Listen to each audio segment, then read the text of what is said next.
सुप्रभात प्यारे बच्चों, आज हम लिंग के विषय में पढ़ेंगे। संज्ञा विकारी शब्द है और संज्ञा में विकार 3 कारणों से आता है: लिंग, वचन और कारक। जिन कारणों से संज्ञा के रूप में विकार होता है उनमें लिंग महत्वपूर्ण है।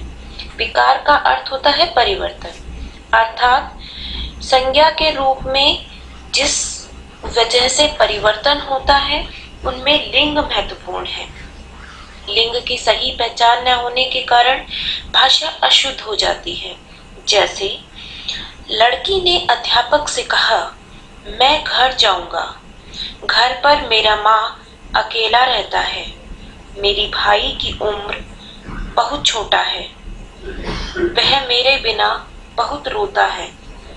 ऊपर के वाक्यों में लिंग की सही जानकारी न होने के कारण भाषा प्रयोग में कुछ अशुद्धियां हुई हैं। इन अशुद्धियों को समझिए।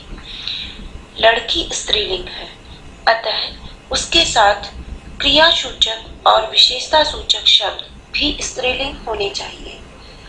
जैसे अब इसका शुद्ध रूप देखते हैं। मैं घर जाऊंगी। घर पर मेरी माँ अकेली रहती है। मेरे भाई की उम्र बहुत छोटी है। वह मेरे बिना बहुत रोता है।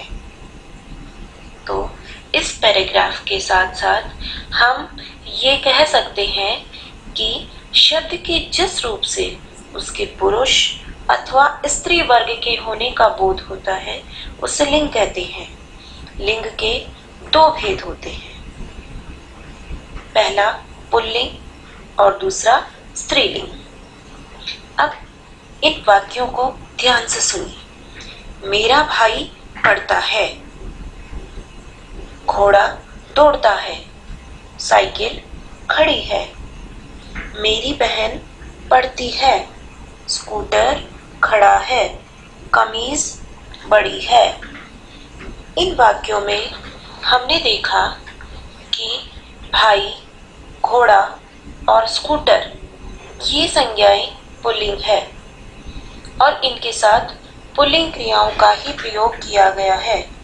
बहन, साइकिल और कमीज ये संज्ञाएं स्त्रीलिंग है। इनके साथ स्त्रीलिंग क्रियाओं का प्रयोग किया गया है। तो प्यारे बच्चों, शब्दों के जिस रूप से उसके पुरुष वर्ग के होने का बोध होता है उसे पुल्लिंग कहते हैं और शब्दों के जिस रूप से उसके स्त्री वर्ग के होने का पता चलता है उसे स्त्रीलिंग कहते हैं। अब कुछ शब्द नित्य पुल्लिंग होते हैं और कुछ शब्द नित्य स्त्रीलिंग होते हैं। इनके बारे में बात करते हैं।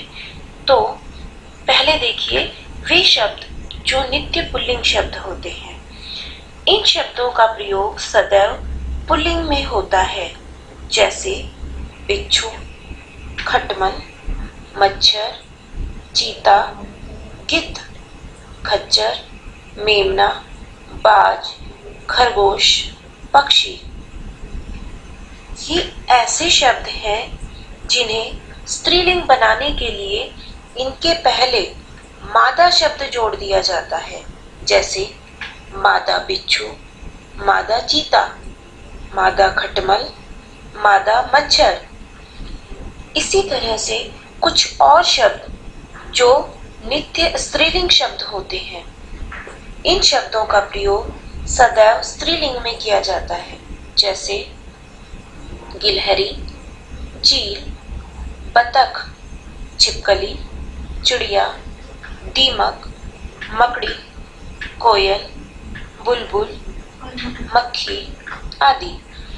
इन्हें पुल्लिंग बनाने के लिए इनके पहले नर शब्द जोड़ दिया जाता है।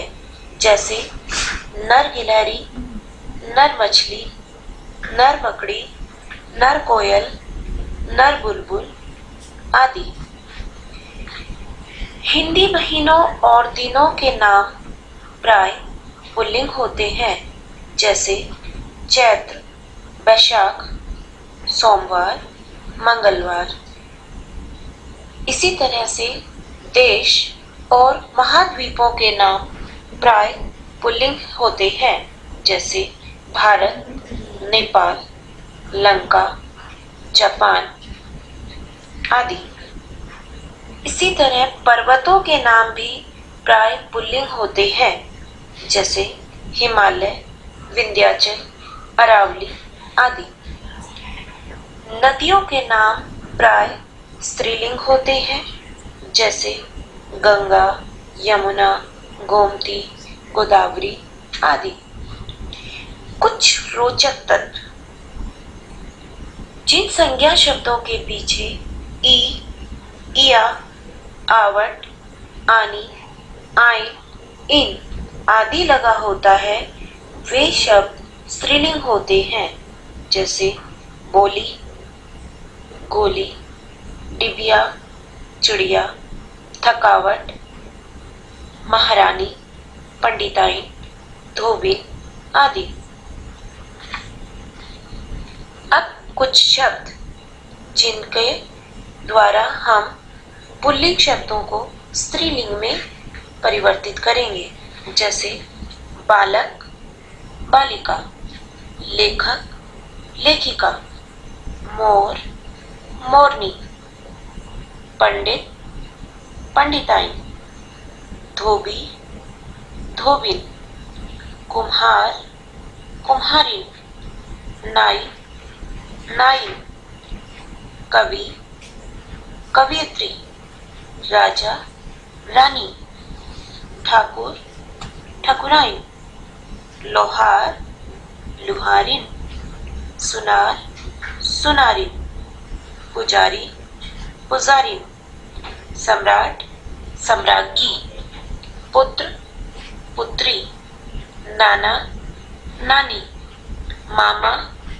मामी, मौसा, मौसी, फूफा, बुआ, शेर, शेरनी, शिक्षक, शिक्षिका, स्वामी, स्वामिनी, गुणवान, गुणवती, भवदीय, भवदिया, सदस्य, सदस्या, पुरुष, स्त्री, आदमी, औरत, बैल, गाय।